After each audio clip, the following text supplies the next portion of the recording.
오늘 말씀은 은혜를 베풀기를 뜻하였나니라는 말씀으로 하나님 말씀 증거하도록 하겠습니다. 지금 오늘 본문은 앞서 이제 금식에 대한 부분을 처음 거론된 게 언제였냐면 7장에 이제 베델 사람 중에서 여기 보시면 7장 1절, 7장 2절을 보시면 그때에 베델 사람이 사레셀과 레겜멜렉과 그의 부하들을 보내요.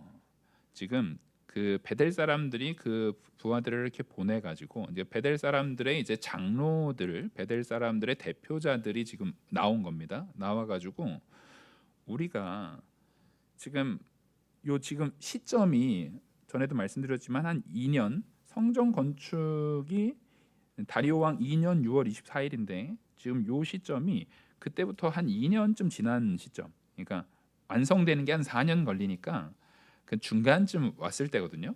그때 이 베델 사람들이 와가지고 물어보는 게 우리가 그동안에 포로 있을 때도 계속 금식하고 기도했고 지금도 성전 건축 어쨌든 억지로라도 하면서 우리 기도하고 있는데 언제까지 우리가 금식해야 됩니까? 라고 물었던 거 말씀 기억나시죠?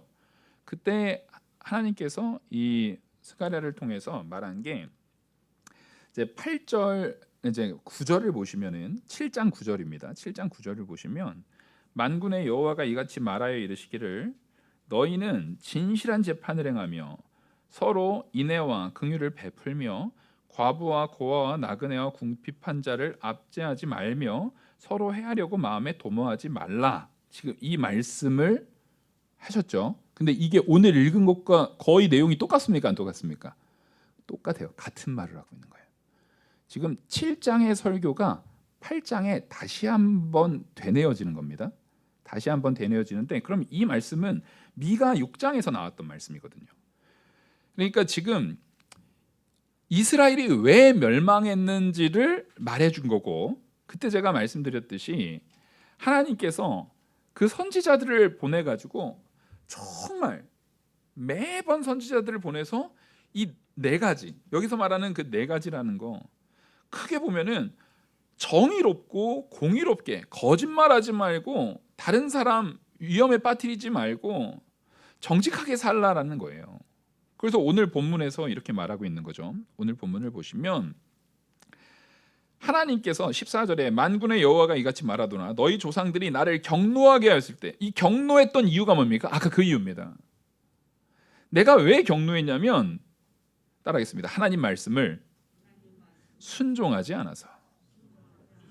지금 하나님께서 선지자들 계속 보내가지고 오늘 본문의 기준으로 보면은요 16절에 이렇게 말합니다. 너희가 행할 일은 이러하니라. 너희는 이웃과 더불어 진리를 말하며 이웃에 대해서 이웃과 같이 그러니까 서로가입니다.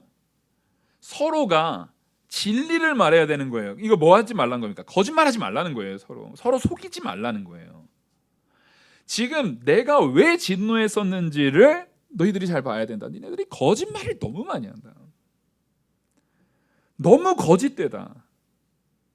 진리를 말하지 않음이 너무 지나쳐서 도저히 내가 분명히 너무나 많은 선지자들을 보내가지고 너희 서로 진리를 말하고 거짓말하지 말라고 했는데 너희들이 서로 너무 속인다. 그게 너희들의 멸망의 원인이었다라고 지금 다시 되뇌이는 거예요. 오늘 본문 끝나고 18절부터 다시 금식에 관해서 말씀해 주시거든요. 그러니까 지금 뭐가 중요한지를 보라는 거예요. 하나님 앞에 구할 우리들, 하나님께서 우리를 이미 다 택하시고 은혜 안에서 도저히 죽을 수밖에 없는 우리를 사망에서 생명으로 옮겨줬거든요. 지금 16절을 오늘 본문의 16절을 내가 너희한테 행할 일을 알려주겠는데 요 행할 일에 대한 분 바로 전에 15절에 뭘 얘기하고 있습니까? 우리 15절 같이 한번 읽겠습니다. 시작. 이제 내가 다시 예루살렘과 유다 온 족속에게 은혜를 베풀기를 뜻하였나니 너희는 두려워하지 말지니라. 아멘. 앞에서도 선지자들을 통해서 또 이렇게 살아야 된다. 대표적으로 지금 말하는 게 너 진리를 말하고 진실하고 화평하고 진실하고 화평한 재판을 베풀고 서로가 서로를 해하기로 도모하지 말고 거짓 맹세라는 것, 거짓 증인으로 서지 말라는 얘기거든요. 무언가 재판이 있을 때 거짓 증인으로 서지 말라는 얘기예요. 이 이야기들을 하나님께서 가나안 땅으로 처음 들어갈 때부터 거기에서도 우상 섬기고 죄 지을 때마다 나타나는 현상이 이거예요. 이들이 마음에 하나님을 떠나면 하나님의 말씀이 듣기가 싫은 거예요. 하나님 말씀 말고 하나님 말씀대로 들으면 내가 왜 자꾸 손해를 봐야 돼? 내 건데 내가 왜 저 사람들을 베풀어야 돼? 내가 누리면 되는데, 그리고 난 열심히 일하고 저 사람은 좀 덜 해가지고 저 사람 땅까지 내가 차지했으면 다 내 거지. 왜 그걸 내가 다시 정직하게 공의롭게 왜 그렇게 해야 돼? 내 건데. 라는 그런 마음, 이런 마음이 자 누구 명령에서 떠난 마음입니까? 하나님 명령에서 떠난 마음이거든요. 가나안 땅은 네 땅 아니다. 신연법 지켜야 되는 것은 네가 아무리 노력했거나 말거나가 아니라 네가 여기서 열심히 노력한 것 같아도 사실은 누가 준 은혜 안에서 이루어진 거라는 겁니까? 하나님이 이른 비와 늦은 비 줬으니까 네가 된 거지. 네 능력으로 된 거 아니다. 네 힘으로 된 거 아니다. 근데 너는 네 힘으로 되지도 않은 걸 가지고 꼭 네 능력인 것처럼 생각하면서 그거를 다른 사람 걸 조금이라도 더 뺏으려고 뭐예요? 고리대금업하는 거예요. 그게 거짓말이거든요. 속이는 거거든요. 그리고 다른 사람 좀 미련하고 그 일에 좀 밝지 않은 그 이웃들한테 거짓말로 속여가지고 헐값에 팔게 만들고 그 다음에 이 사람한테 고리로 돈 빌려준 다음에 계속 고리로 갚다 보니까 이 사람이 점점 더 돈이 없어져요. 그럼 나중에는 더 이상 먹고 살 돈이 없으면 노예로 삼아버리고, 노예를 삼아도 신연법 때문에 원래 풀어줘야 되는데 그런 게 어딨어. 저 이방인들도 안 하듯이 우리도 똑같이 안 해 하면서 결국엔 아예 노예 삼아서 그 사람이 완전히 노예 삼아서 외국으로 팔아버려요. 그러면 그 사람한테서 뺏은 그 땅은 영원히 누가 가져버리는 거예요? 자기가 가져버리는 거예요. 자, 이게 지금 거짓말 때문에 나오는 거거든요. 자기가 거짓될 뿐만 아니라 그 거짓을 관철시키기 위해서 능력이 있는 사람들, 권력자들이 같이 규합을 해버립니다.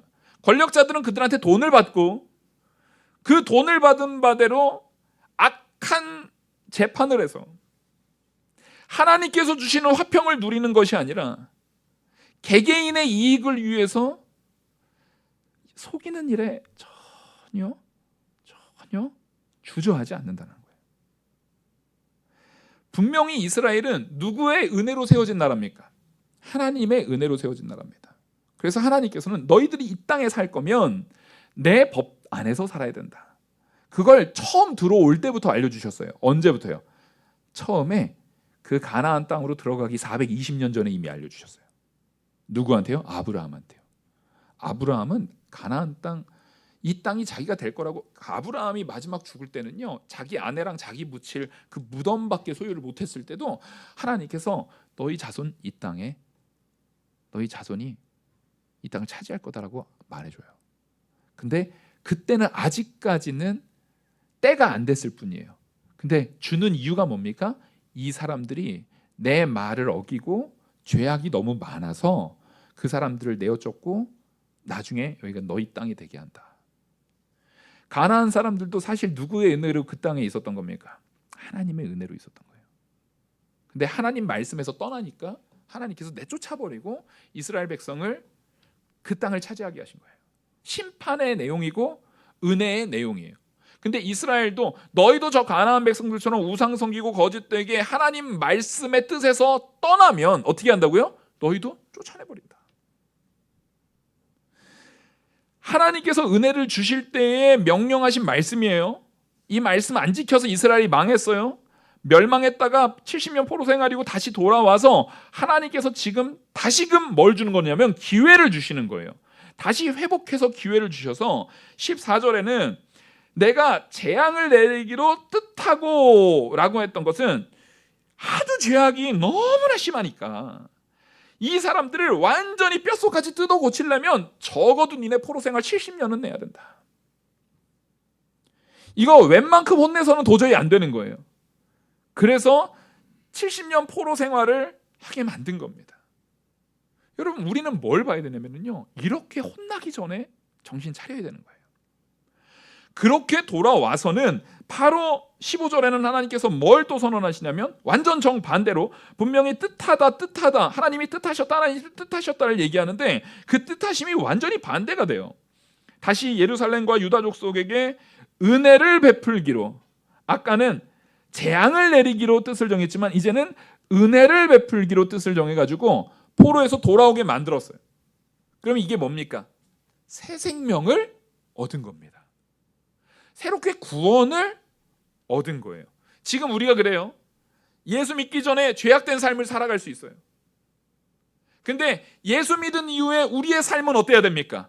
이제는 옛 자아는 벗어버리고 옛 죄의 역사는 다 지워버리고 그것은 이제 죽여나가고 우리는 온전하게 하나님 뜻에 맞도록 살아가도록 애써야 되는 존재예요. 그게 성도입니다. 이걸 믿으십니까? 우린 분명히 그런 성도입니다. 우린 분명히 그 진리 안에 서야 되는 성도예요.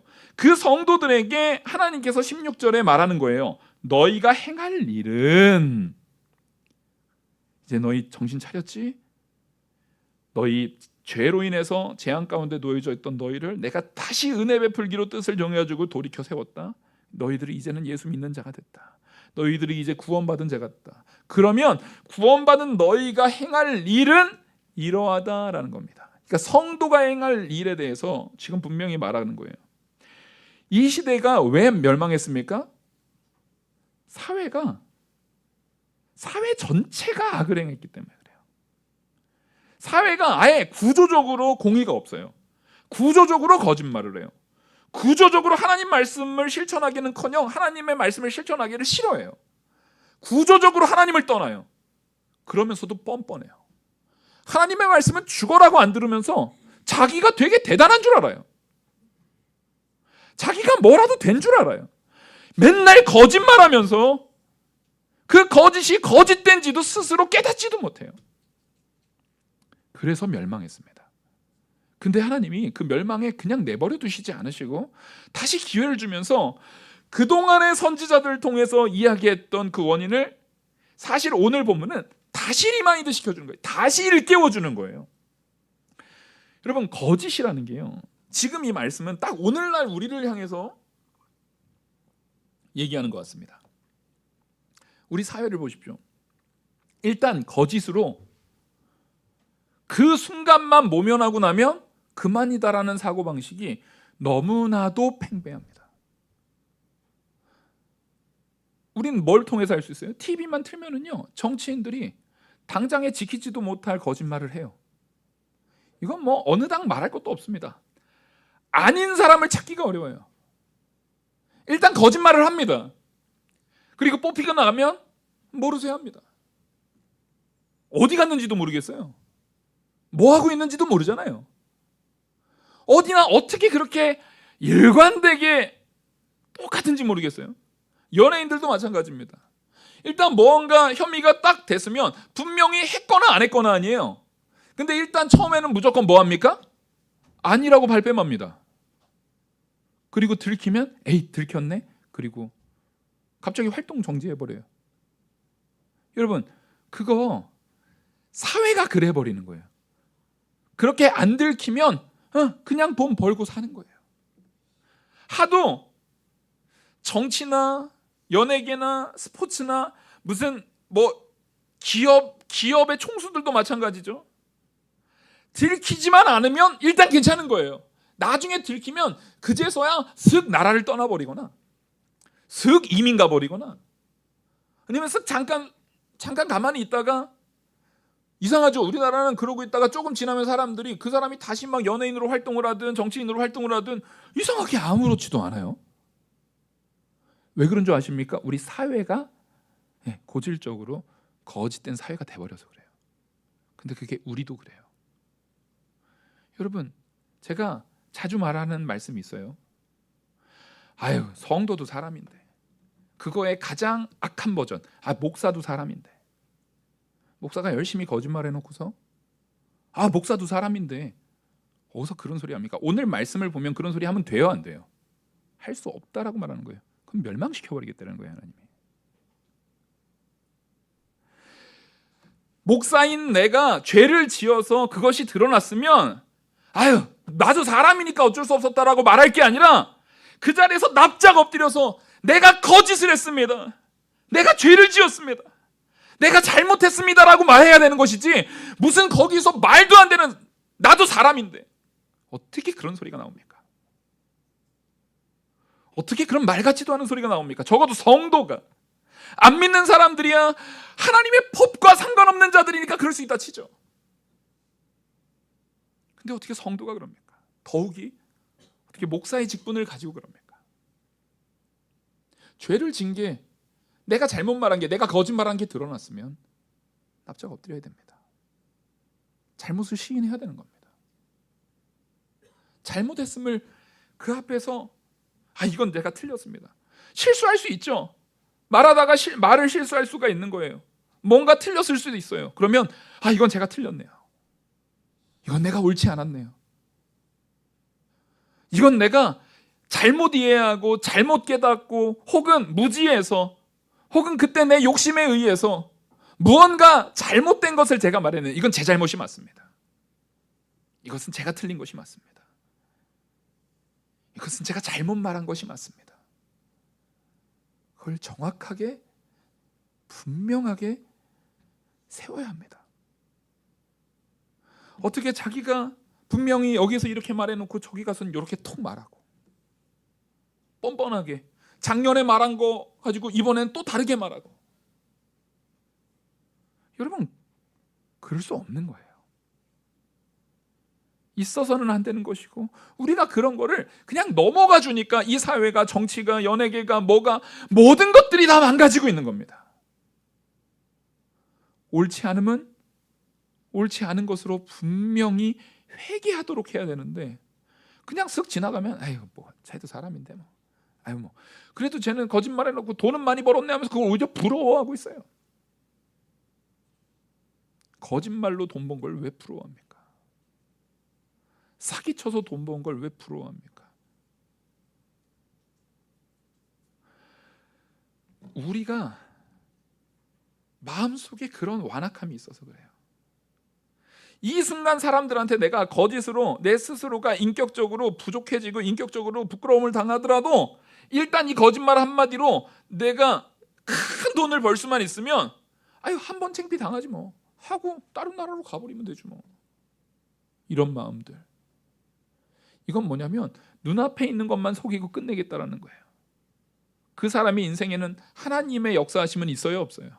없어요. 저 미국 가면 하나님은 없습니까? 저기 조세 포탈 지역 그쪽으로 스위스 이런 데 가면 거기는 하나님은 없습니까? 어떻게 그런 악한 생각을 아무렇지도 않게 갖습니까? 자기가 악한 생각을 가지고 있음에도 하도 죄에 물들어 있으니까요, 스스로 악한지도 몰라요. 하도 거짓말을 하니까 내가 거짓말하고 있는 자각도 없어요. 그리고 정치인 같으면 일단 당선되고 나면 끝이지 뭐. 당선되고 나면 드러나도 뭐가 있어요? 불체포 특권이 있잖아요. 그럼 그거 행사하면 되니까. 놀랍게도요, 그 불체포 특권은 여당이든 야당이든 무소속이든 뭐든 국회의원들이 다 하나같이 꼭 붙들고 있잖아요. 왜 그래요? 똑같은 놈들이라 그래요. 똑같은 놈들. 그래서 제가 분명히 말씀드리지만 그런 걸로 교회에서 서로 싸우지 마십시오. 왜 똑같은 세상에 더러운 거 가지고 교회에서 성도가 싸웁니까? 그런 걸로. 있을 수가 없는 일이에요.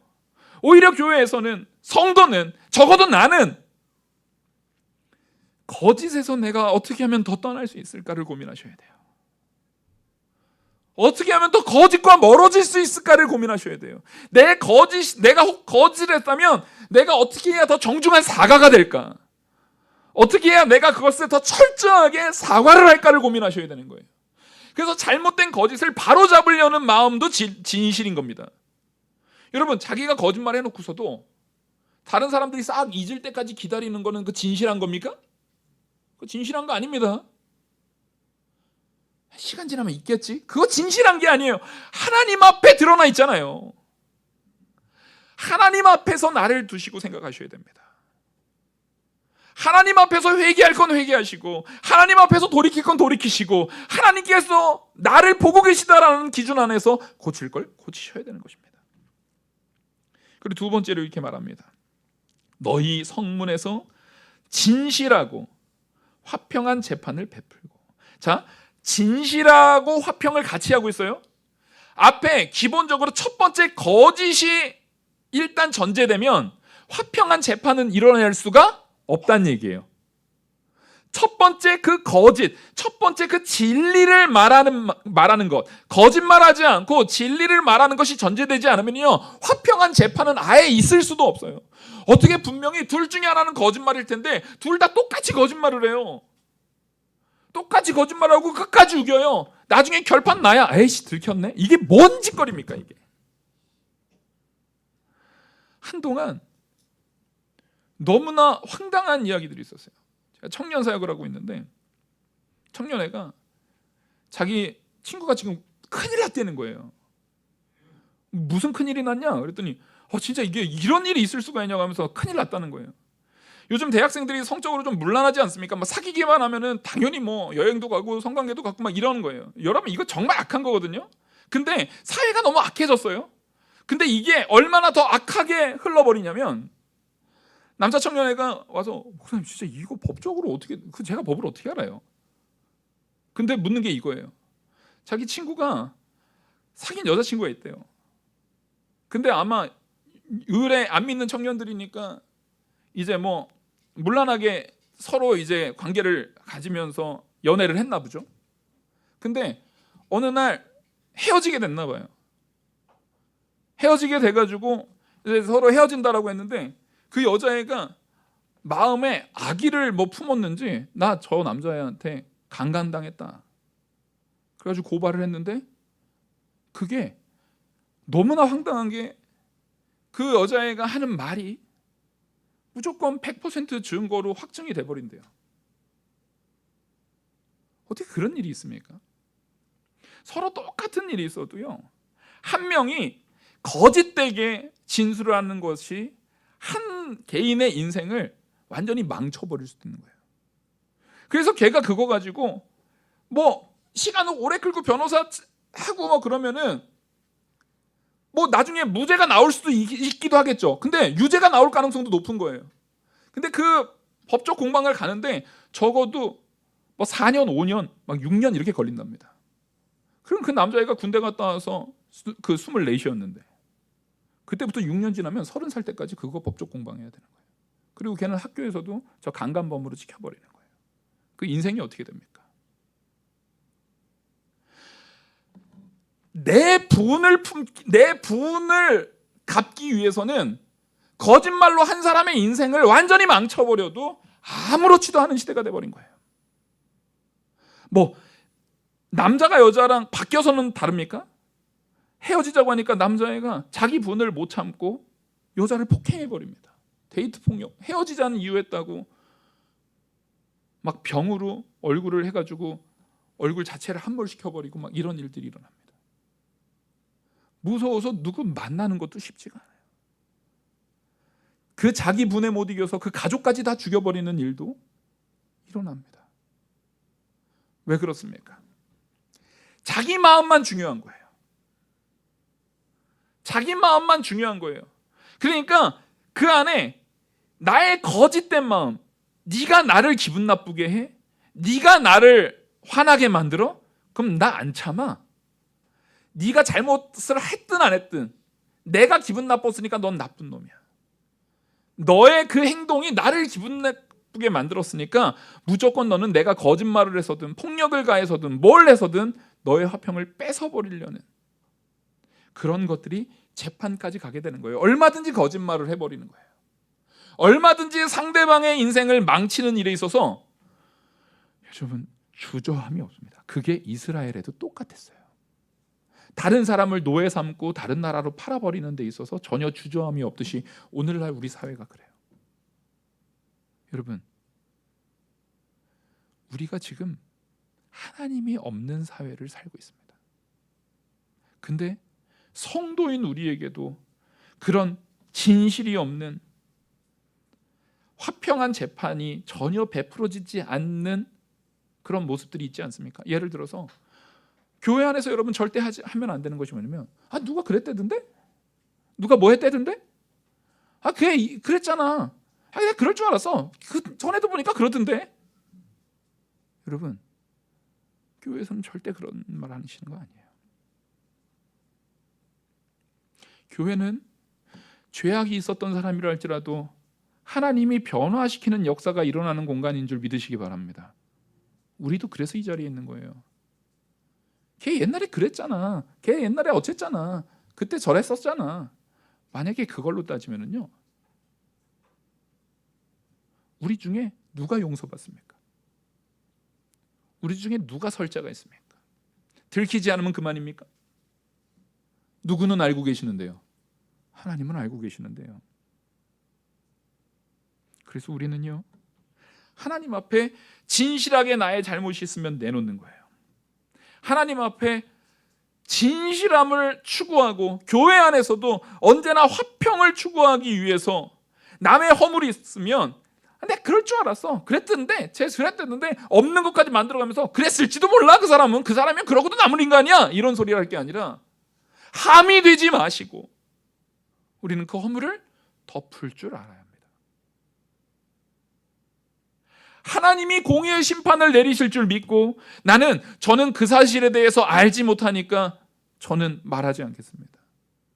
그런 일에 대해서 나는 내가 알지 못하는 것에 대해서 듣고 싶지도 않고 내가 알지 못하는 것에 대해서 그거 가지고 왈가왈부하고 싶지 않다라는 의사를 분명히 밝혀야 되는 것이 거룩한 성도입니다. 아닌 것은 아니라고 말할 수 있어야 되는 겁니다. 세 번째로 이렇게 말합니다. 17절에 마음에 서로 해하기를 도모하지 말며.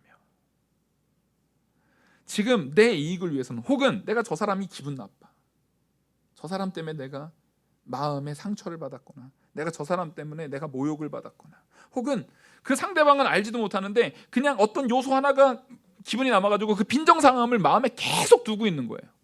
두고 그 악을, 그 미워함을, 그 시기함을, 그 질투함을, 그것을 점점 키워나가가지고 언젠가 넘어질 길을 간절히 바라면서 보다가 뭔가 좀 어려움이 닥쳤을 때 내가 저럴 줄 알았어. 쌤통이다. 여러분, 이게요, 서로 해하기를 지금 마음으로 이미 해한 겁니다. 그게 도모한 거예요. 그냥 생각으로 그렇게 했다고. 저도 사람인데 사람이 그거 못하나요? 하지 말라는 겁니다, 성경에. 그런 마음이 들면, 그런 마음이 들 때마다 회개하셔야 합니다. 그런 마음이 들 때마다 하나님 앞에 엎드리셔야 되는 겁니다. 우리는 완전히 새로운 사람이 됐다라는 것을 분명히 자각하고 행동해야 되는 것입니다. 그래서 하나님께서는 16절 시작을 분명히 이렇게 말하지 않습니까? 너희가 행할 일은 이러하니라. 이건 명령입니다. 니네 이렇게 하는 게 좋아. 니네 이렇게 하는 게 니네들한테 나을 거야가 아닙니다. 이제부터 너희가 행할 일은 이거다라고 말씀하고 계시는 거예요.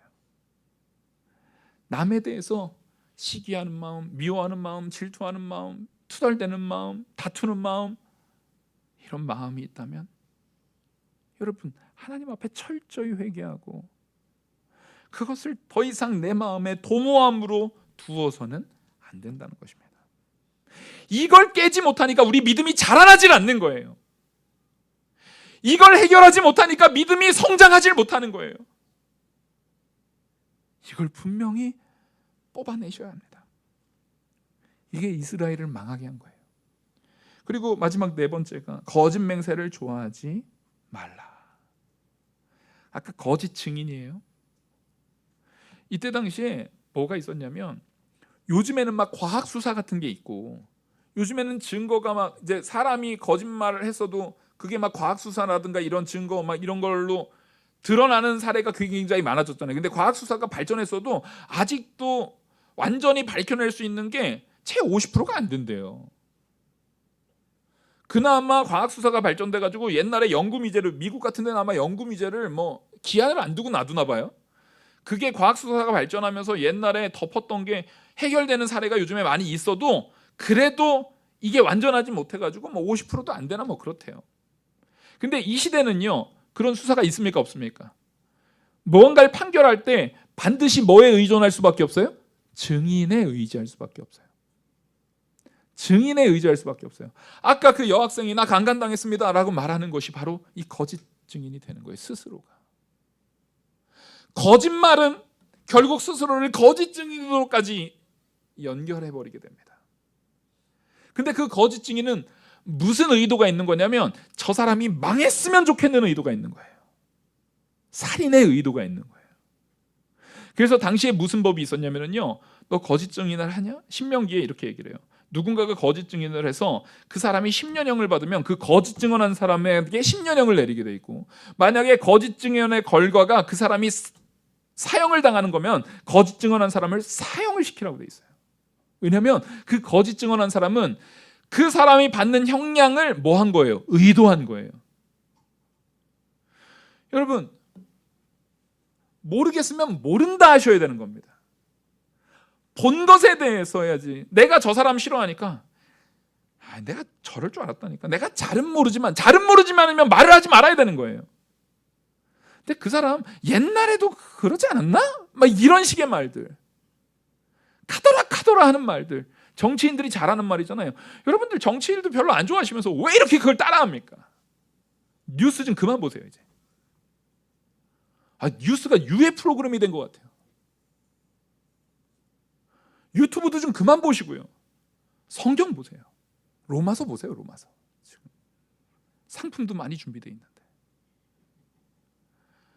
엉뚱한 거 보다가 시간 뺏기지 말고 그런 거 보면서 우리도 모르게 악함이 어떻게 됩니까? 전염됩니다, 여러분. 악함이 우리를 좀먹어요. 하도 우리가 난폭하고 잔인한 장면을 많이 보잖아요. 난폭하고 잔인한 장면 많이 보면은요, 나중에 그 장면들이 무뎌집니다. 무뎌집니다. 우리는 분명히 이 거짓에 대해서, 이 거짓 증인, 거짓 맹세, 이 거짓에 대한 것을 분명히 끊어낼 수 있어야 됩니다. 오죽하면 세상이 그러지 않습니까? 교회에 오기 싫어하는 이유 중에 불신자들이 교회 가기 싫어하는 거, 그 이유 중에 굉장히 상위에 랭크되어 있는 게 뭔지 아세요? 교회에 목사니 장로니 그런 사람들이 맨날 거짓말하고 자기 이권 위해서 싸우고 교회에서 무슨 뭐 이상한 악한 걸로 서로 분명히 둘 중에 하나는 거짓말하는 건데, 그러면 그 목사가 거짓말을 했든지 아니면 이 목사가 거짓말을 했든지 아니면 요 장로가 거짓말을 했든지 아니면 요 장로가 거짓말을 했든지 둘 중에 하나는 거짓말인데 둘 다 뭐라고 말해요? 내가 하나님 백성인데, 내가 하나님 말씀 안에서 내가 섰는데 라면서 말한다는 거예요. 그러면 니네 하나님은 거짓말하는 하나님이냐? 거짓말을 조장하는 하나님이냐? 이렇게 조롱한단 말이에요, 우리를. 하나님이 우리의 거짓 때문에 조롱당하셔야겠습니까?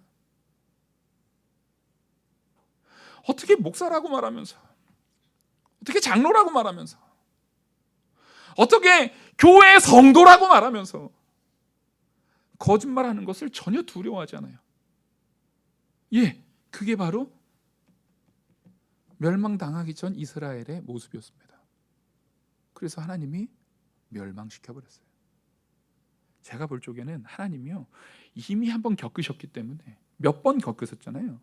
그래서 지금 오늘날 우리한테는 좀 더 오래 참아주시는 것 같아요.